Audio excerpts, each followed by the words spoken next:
Cowardly attacks. Ganito inilarawan ng Qatar ang mga naging pag-target ng Israel sa senior Hamas officials na kasalukuyang nakikipag-dialogo para sa usaping pangkapayapaan, habang bigla namang nag-collapse sa isang press conference ang bagong itinalagang health minister ng Sweden. Ang mga detalye tinutukan sa Global Headlines report ni James Galange.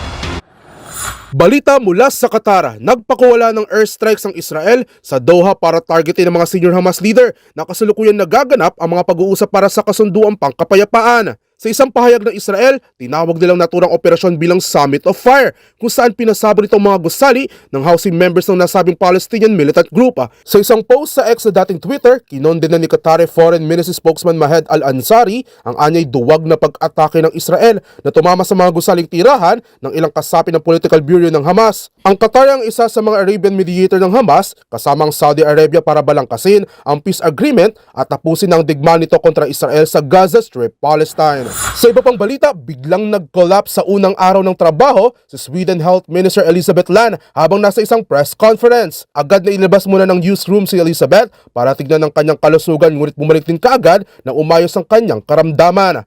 Ayon kay Elizabeth, biglang bumaba ang kanyang blood sugar ngunit hindi pa rin tukoy kung may mga natamo itong injury mula sa kanyang naging pagbagsak sa podium. At yan naman nakalap nating balita mula sa iba't ibang panig ng mundo. Para sa MBC TV Network News, ito si James Galange ng DZRH TV, una sa Pilipinas, una sa Pilipino.